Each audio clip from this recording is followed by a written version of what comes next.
साथियों को, आप जुड़े हुए हैं नारद बैच से। और आज हमारे साथ जो गेस्ट जुड़े हैं उनको किसी भी इंट्रोडक्शन की जरूरत नहीं है। वो अपने महारथी हैं ट्विटर के और काफी फेमस है। जय श्री राम विवेक भैया, कैसे हैं आप? जय श्री राम आशुतोष भाई।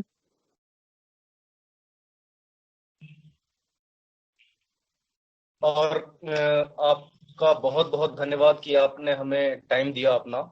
और हम आपसे कुछ सवाल करना चाहेंगे। जी जी। पहला सवाल ये रहेगा विवेक भैया आपसे कि आप ट्विटर पे कब से एक्टिव हैं? मैं ट्विटर में अगर देखा जाए तो लगभग 7 साल हो रहा है मुझे। 2013 में मैं ज्वाइन किया था। उसके जी बाद जी। फिर उतार चढ़ाव आते रहे और अकाउंट्स आते जाते रहे, शहीद होते रहे। तो अच्छा। अकाउंट की दृष्टि से देखा जाए तो 4 साल हुए, बट करीब 7 साल से हूँ एक्टिव, ओके जी। राष्ट्रवाद में लगा हुआ। भैया, आपको ऐसी क्या चीज प्रेरित करती है कि सोशल इश्यूज जो भी हैं, जो भी मुद्दे हैं, जिन पे कोई भी सवाल उठाने से डरता है, आप उस पे बेहिचक और बेखौफ सवाल उठाते हो? और आपके जो भी मुद्दे होते हैं वो बहुत ही जोरों शोरों से ट्रेंड में जाते हैं। एक्चुअली हम लोग जो भी कर रहे हैं या जो भी प्रेरणा मिल रही है, वो राष्ट्रवाद की प्रेरणा मिल रही है। कभी जातिवाद नहीं, कभी कोई धर्मवाद नहीं, या कोई ऐसा इशू नहीं पकड़ते हैं जो कि सोसाइटी से अलग हो। जो हमारा दिल कहता है कि नहीं, लोगों को न्याय मिलना चाहिए, लोगों को समर्थन मिलना चाहिए, उसके लिए हम लोग हमेशा आगे खड़े रहते हैं। क्योंकि राष्ट्रवाद में किसी भी पक्षपात की गुंजाइश नहीं रह जाती है। हम हमेशा उसी मुद्दे को उठाना चाहेंगे जो लोग नजरअंदाज कर देते हैं, जिसको मीडिया एजेंडा बना के चलाती है। उसको हम लोग एक राष्ट्र सेवा के, राष्ट्र हित के और राष्ट्र धर्म को लेकर के चलते हैं। तो बस लोगों को पसंद आता है और जन समर्थन मिलना शुरू हो जाता है। ओके भैया। तो यहाँ ट्विटर पे कुछ लोग ऐसे भी हैं जो आपकी आइडियाज पे आकर आपको ट्रोल करने की कोशिश करते हैं और आपको धमकियां भी मिलती हैं। जैसे मैंने कुछ दिन पहले देखा था तो किसी ने आपको धमकी दी थी। तो ऐसे लोगों के बारे में क्या कहना है? और ऐसे फिर आपको कहीं ये डर नहीं लगता कि आपकी फैमिली को या आपको कोई कुछ नुकसान पहुंचा सकता है? नहीं, देखा जाए तो धमकियां तो एक सामान्य सी बात है। क्योंकि जब ऋषि मुनि भी यज्ञ करते थे तो रावण आके हड्डियां, वो राक्षस आके हड्डियां डालते थे। तो धमकियों से डर तो नहीं लगता, बल्कि हाँ, एक प्रेरणा और एक हिम्मत जरूर मिलती है कि मैं सही रास्ते पे जा रहा हूँ। क्योंकि आप अगर सही रास्ते पे जा रहे हो तो ठोकरें लगना या प्रॉब्लम्स आना एक सामान्य सी बात है। हाँ, बात अभी सही है आपकी। कई धमकियां मिली है। एक आईपीएस ने मेरे खिलाफ कंप्लेन की, और उससे पहले अभी 4 दिन पहले समाजवादी पार्टी से धमकी आई है। और बाकी तो सब चलता रहता है। और राष्ट्रवादियों का साथ है तो वो धमकियों से डर नहीं है। सब कुछ अच्छा है। तो आपका कहना ये है कि आप इन धमकियों को भी अपनी प्रेरणा के हिसाब से लेते हैं और जी। ज्यादा मजबूत तरीके से आगे बढ़ने के हिसाब। ओके भैया। तो हम्म एक सवाल और है कि आप जब मुद्दे उठाते हो तो हम्म आपको ये नहीं लगता कि कभी इन मुद्दों से आपके फॉलोअर्स जो भी हैं, 52,000 के आसपास हैं आपके फॉलोअर्स, तो उन हम्म फॉलोअर्स के हिसाब से देख के मुद्दे उठाते हो या अपने दिल की सुन के आप मुद्दे उठाते हो? एक्चुअली मुझे जो मेरी कसौटी पे खरा लगता है, अगर हम सबके मन की बात करने लगेंगे तो हमारे साथ में हर तरह के लोग जुड़े हैं।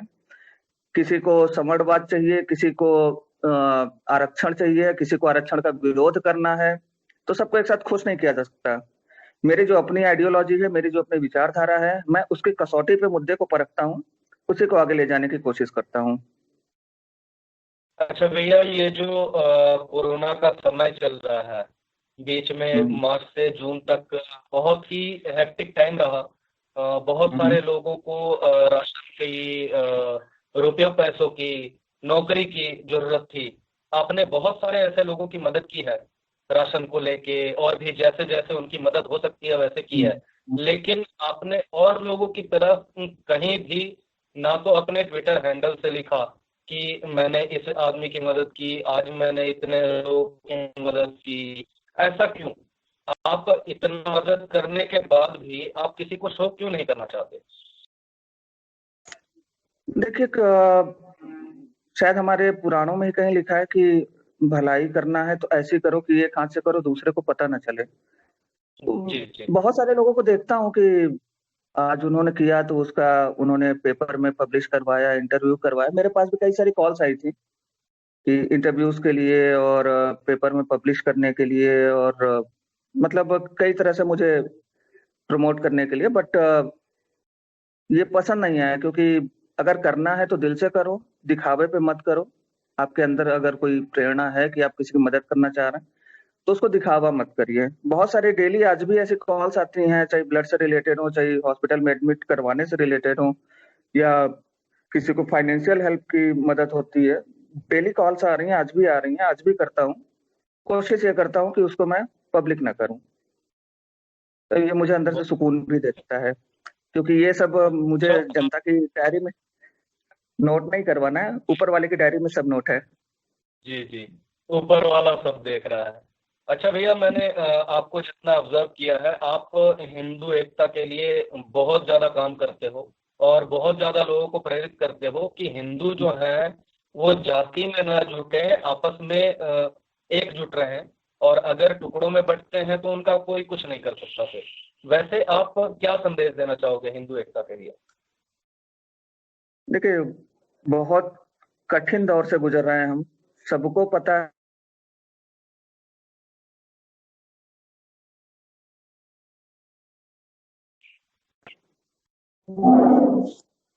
सबको पता है कि मजहबी कट्टरता का दौर चल रहा है, और सॉफ्ट टारगेट जो है वो हिंदू ही है। हिंदुओं ने कभी भी किसी देश पे कभी आक्रमण,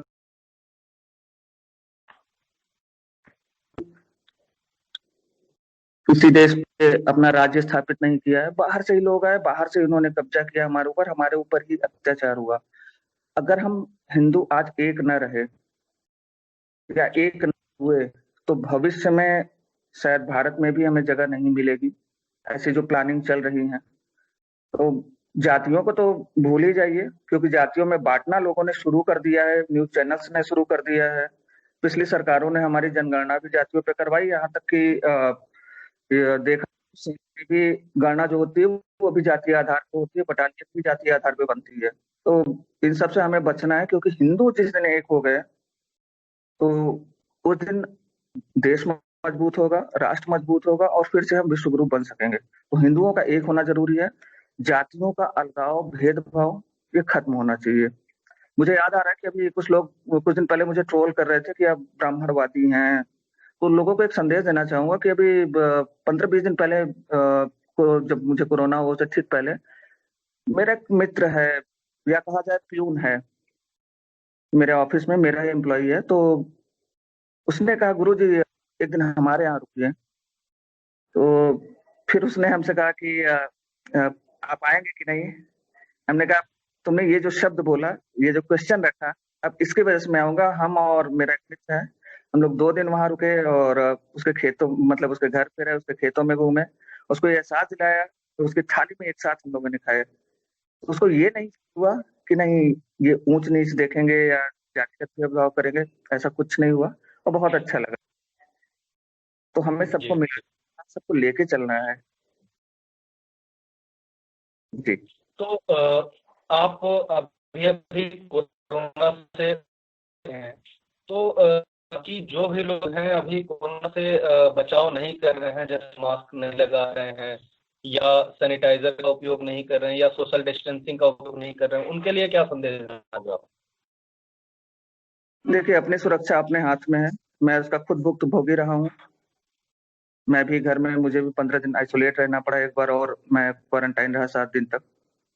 2 बार मैंने झेला है, लगभग इसे कहा जाए तो। तो अगर लोग अपने आप अपना बचाव नहीं करेंगे, या कोरोना को घर की मुर्गी दाल बराबर समझेंगे, तो कोरोना भी उनके ऊपर अटैक करेगा ही। वो भी आपके घर को अपना ही घर समझेगा, आपके साथ आके बैठेगा, चाय पिए। तो अपनी सुरक्षा हमें खुद से बरतनी है, अपने आप को सिक्योर हमें खुद से रखना है। हाँ, आपकी बात 100% सही कहूंगा, क्योंकि लोगों सरकार कितना भी कुछ कर ले, लोग जब तक खुद जागरूक नहीं होंगे कुछ भी बदलाव नहीं आने वाला है। जी। के फायदे और नुकसान, क्योंकि आप बहुत लंबे समय जुड़े हुए हो ट्विटर पे और काफी देखा है आपने ट्विटर में, तो आप ज्यादा अच्छे तरीके से आशु, आपकी आवाज मैं क्वेश्चन समझ नहीं पाया। मैं कह रहा हूँ कि ट्विटर के फायदे और क्या हैं? सवाल करना चाह रहा था कि आपके हिसाब से ट्विटर के फायदे और नुकसान क्या क्या हैं, क्योंकि आप काफी लंबे समय से जुड़े हुए हो ट्विटर पे, तो आप काफी अच्छे से एक्सप्लेन कर सकते हो इस चीज को। मुझे कांग्रेस का एक नेता है, वो नेता है, कुछ झा जी हैं, सुशील झा या सुधीर झा, नाम नहीं ध्यान आ रहा है। उन्होंने कहा था कि सोशल मीडिया में इतना ज्यादा बदलाव आ गया है कि सरकारें बनाती हैं बिगाड़ती हैं। और शायद आज के दौर में मुझे सही लगता है कि सोशल मीडिया लोगों के दिमाग तक चला गया है। पर हाँ, इसका सदुपयोग कैसे करना है वो आपके ऊपर है। क्योंकि अगर आप इसका सदुपयोग नहीं कर पा रहे हैं, इसके आदी हो रहे हैं, तो समझ लीजिए कि जी आपका दुरुपयोग हो रहा है। तो इसको राइट वे में, राइट टाइम पे, राइट प्लेटफॉर्म पे चलाना है। इसके अलावा और कोई विकल्प नहीं है। आपको खुद डिसाइड करना है। You have to be positive. जी। जी। अच्छा, अभी अभी आपने देखा होगा 2 दिन पहले एक बाबा का ढाबा मालवीय नगर दिल्ली में ट्रेंड हुआ था, बहुत जी। सारे लोगों ने मदद करी उनकी। ऐसे हम्म। जो ट्रेंड्स होते हैं उन पे आपका क्या कहना है? बहुत अच्छी बात है। बाबा का ढाबा सिर्फ दिल्ली के लिए नहीं होना चाहिए, पूरे इंडिया में होना चाहिए। हमें अगल बगल के अपने हर उस बाबा को ढूंढ के मदद करनी चाहिए जो इस परिस्थिति से गुजर रहा है। दिल्ली के बाबा का ढाबा को एक नजीर मान सकते हैं, मगर आपको खुद भी एक उदाहरण सेट करना है कि जैसे सांसदों को या विधायकों को एक गांव गोद में दिया जाता है उनके विकास के लिए, तो आप अगर सक्षम हैं तो आप भी एक बाबा को जरूर गोद लें। उनके लिए जो आप कर सकते हैं वो करें, और लोगों को जागरूक करें। तभी शायद कुछ बदलाव आएंगे। भैया, अब हम आपका इंटरव्यू यहीं समाप्त करते हैं, और बहुत बहुत धन्यवाद आपका कीमती समय हमें देने के लिए। जी जी। ठीक है बहुत बहुत भैया। धन्यवाद आपका। जय श्री राम।